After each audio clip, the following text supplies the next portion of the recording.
मैंने अपनी आर्किटेक्चर की पढ़ाई आईआईटी खड़गपुर से की और लगभग 5 साल वहीं हॉस्टल में बिताए। इंस्टीट्यूट का कैंपस सैकड़ों एकड़ में फैला हुआ था। कैंपस के अंदर ही एक छोटा सा मार्केट भी था जिसे टेक मार्केट बोलते थे।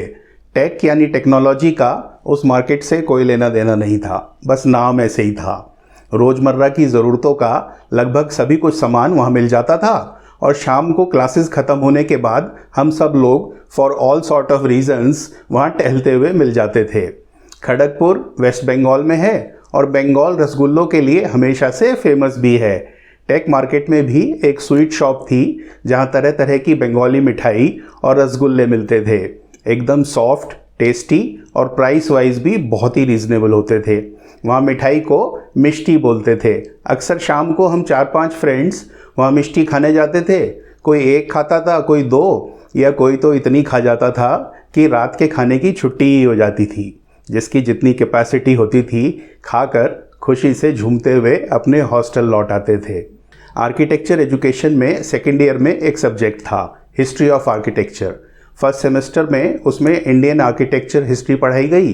बड़ा इंटरेस्टिंग सब्जेक्ट लगा था। सैकड़ों साल पुराने मंदिरों, किलों की प्लानिंग, कंस्ट्रक्शन टेक्निक्स, तमाम तरह के डिज़ाइन एलिमेंट्स और भी तरह तरह की चीज़ें सीखने को मिली और एंड सेमेस्टर एग्ज़ाम में ए ग्रेड भी मिला था। I was quite happy and excited. बाद में पता चला मेरे रूममेट को तो उसमें EX ग्रेड मिला था, यानी ए ग्रेड से भी ऊपर।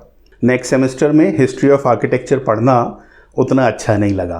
पुरानी इमारतों के इतिहास को समझने में कौन सर खपाए और इस बार प्रोफेसर का पढ़ाने का स्टाइल भी अच्छा नहीं लग रहा था। फाइनल एग्ज़ाम में ग्रेड भी नीचे गिर गया।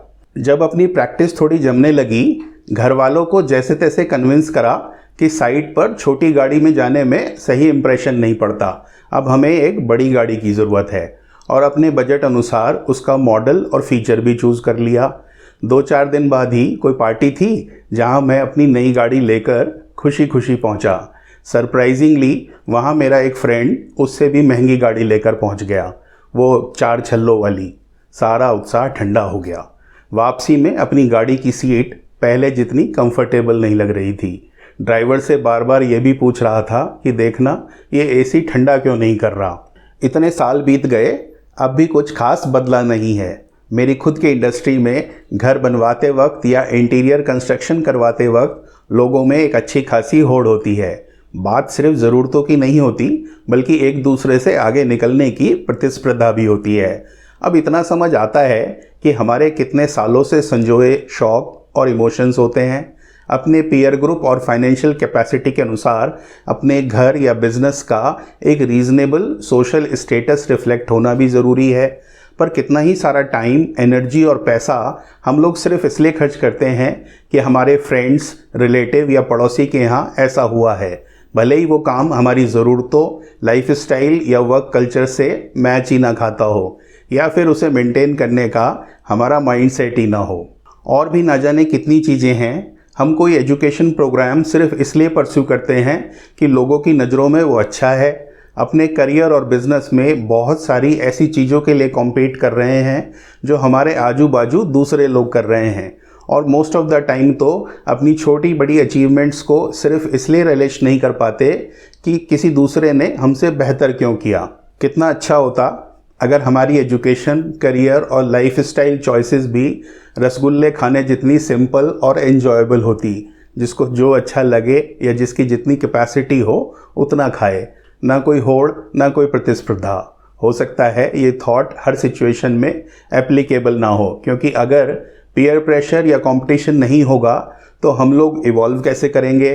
पर इतनी कोशिश तो करी ही जा सकती है कि वो प्रतिस्पर्धा, कंपटीशन आपकी पर्सनालिटी से मैच खाती हो, क्योंकि इसमें तो कोई दो राय हो नहीं सकती कि आपकी कोई भी अचीवमेंट आपकी खुशियों के बिना अधूरी है।